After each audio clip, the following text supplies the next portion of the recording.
मैं जब तुझे ये पता है वो बीमारी है तो लगाई क्यों हुई है? नहीं, मैं उस वजह से यहां आ नहीं सकता हूं क्योंकि पिए बगैर रह नहीं सकता हूं। मैं ये भी सही है, पिए बगैर रह नहीं सकते हो, बाकी सब छूट जाए तो छूट जाए।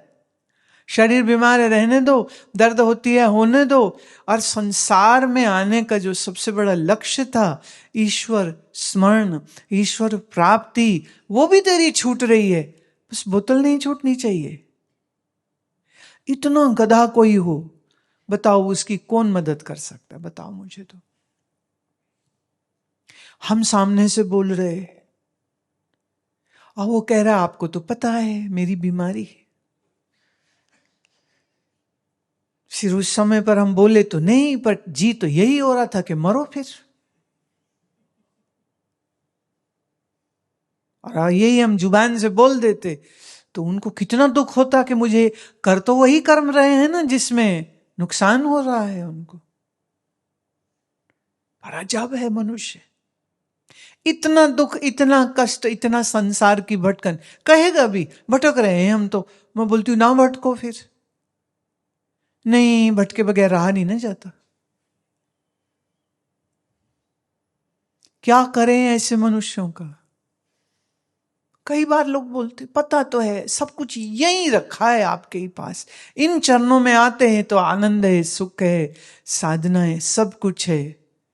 तो अगले दिन कहते हैं अच्छा गुरुदेव जाऊं? मैं क्यों, मरने जाना है तूने? अब सुख यहां है, दुख पाने जा रहे हो, शांति यहां है, अशांति लेने जा रहे हो, आनंद यहां है तो बाहर क्या धक्के खाने जा रहे हो? कह रहे हाँ जी खाने तो पड़ेंगे। मैं मर फिर। बोली नहीं, मतलब फीलिंग होती है ना ये ये फीलिंग्स होती है जो कई बार कह नहीं सकते क्योंकि शोभा नहीं देता। बट क्या बुद्धूपना है ये! इससे ज्यादा बुद्धूपना और क्या हो सकता है?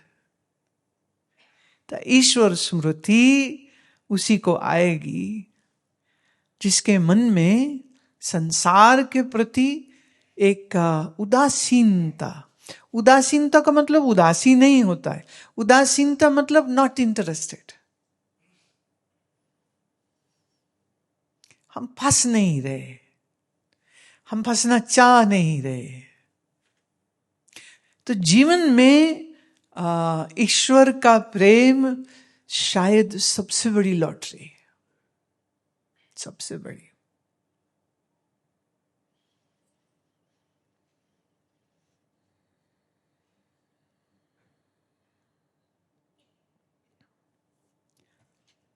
ये है तो बस क्या ही कहने, और ये नहीं है तो क्या ही कहने। सोच के देखो तो, सोच के देखो तो।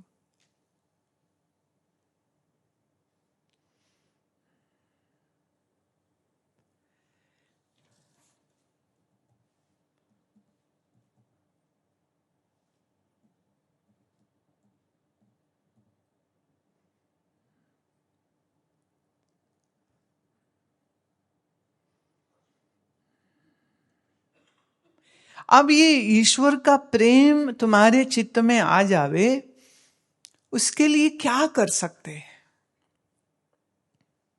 सिर्फ एक ही चीज, किसी ऐसे संत की संगति, किसी एक ऐसे संत से तुम्हें लगाव हो जाए, भाव हो जाए, प्यार हो जाए, और तुम जाके उसके पास बैठने लग जाओ।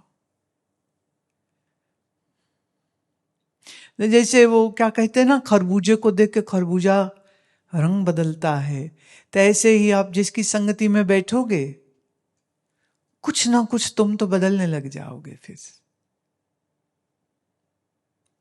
क्या करें? ईश्वर से प्रीति करनी है तो क्या करें?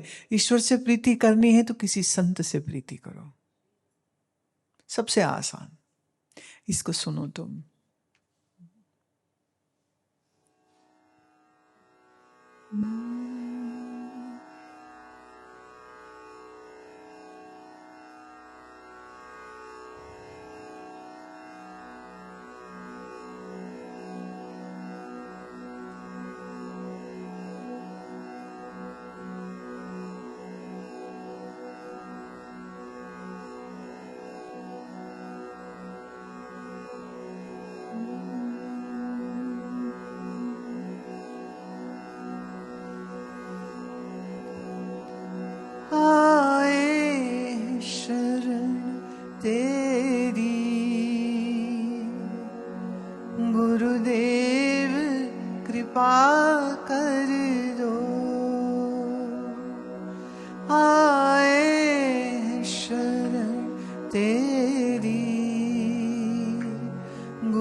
इस दीन दुखी मन में आनंद सुधा भर दो। इस दीन दुखी मन में आनंद सुधा भर दो। आए शरण तेरी गुरुदेव कृपा कर दो। दुनिया से हार करके अब द्वार तेरे आया। श्रद्धा के सुमन चुन के सद्भाव से हूँ लाया। करुणा का हाथ सिर पर हे नाथ मेरे धर दो। आए शरण तेरी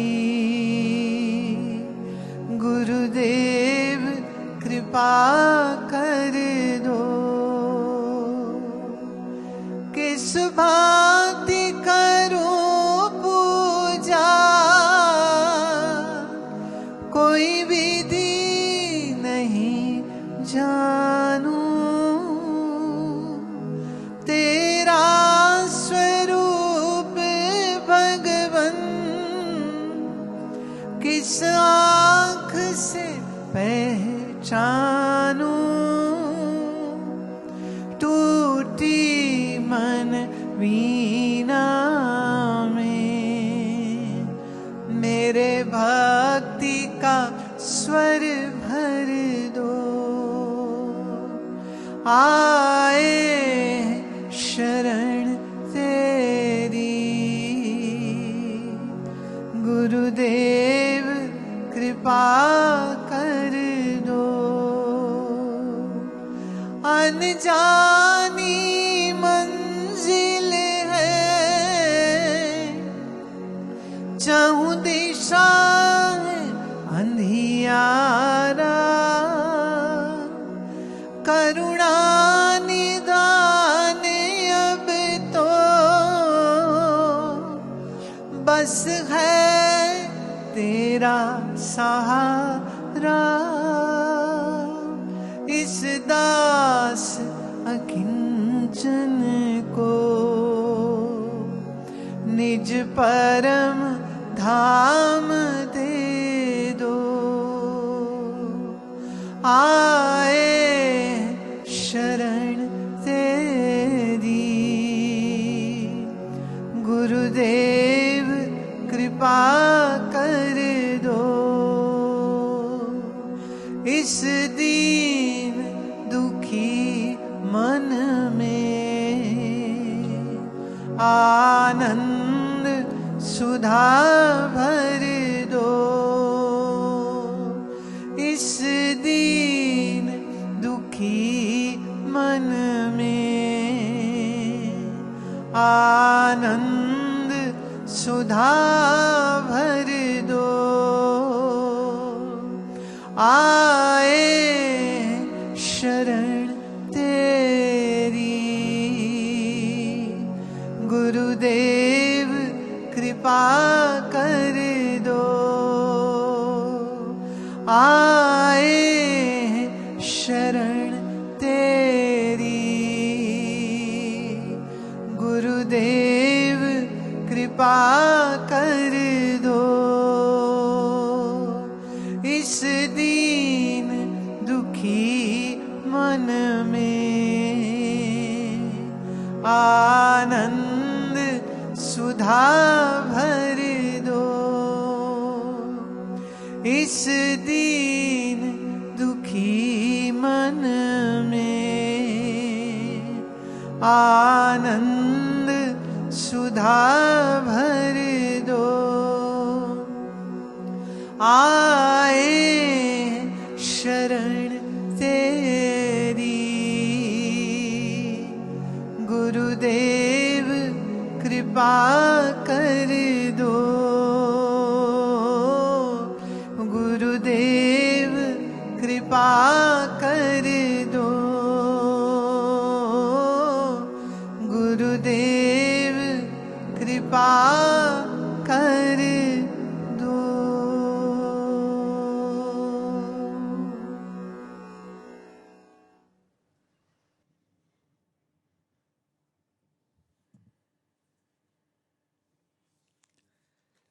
आखिर में एक छोटा प्रश्न और है। पूछते हैं कि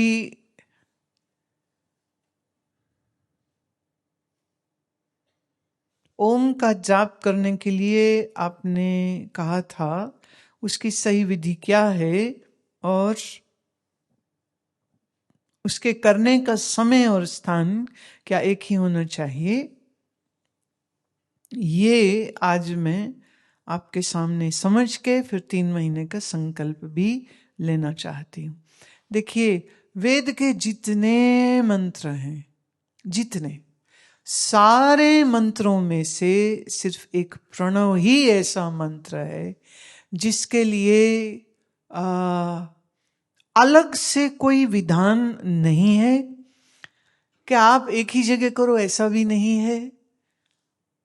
जैसे सर्वत्र परमात्मा का ही अस्तित्व है, तो सर्व स्थान प्रणव करने के लिए उचित है।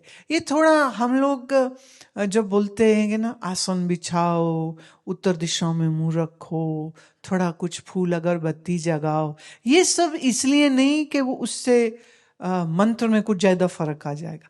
ये सब इसलिए बोलते हैं कि ये सब तैयारी करने में तुम्हारे मन की केमिस्ट्री चेंज हो जाती। It's more to do the change of the mind.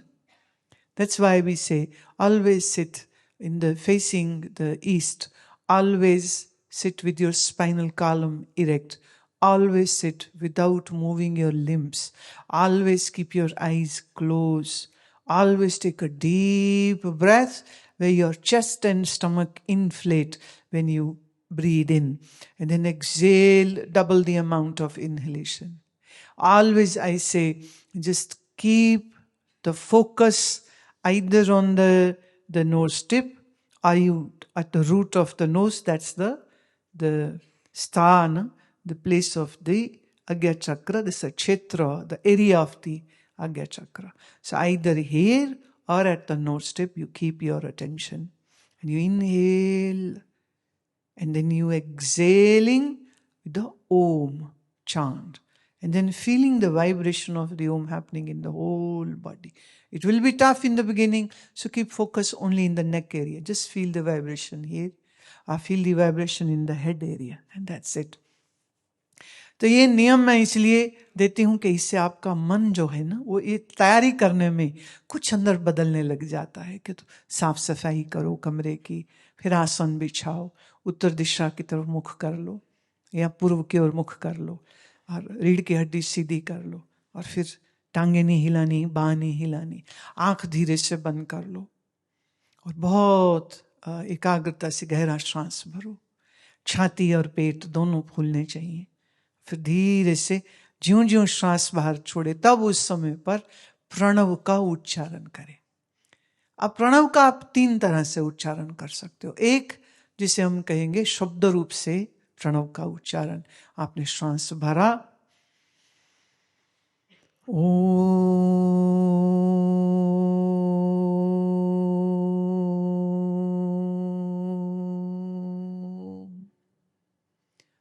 दूसरा है कि आपने श्वास भरा और उसे उपांशु जप किया। उपांशु मतलब जैसे कोई फुसफुसाए, धीरे से किसी के कान में बोले, बस इतनी ही आवाज निकले, तो श्वास गहरी भरी,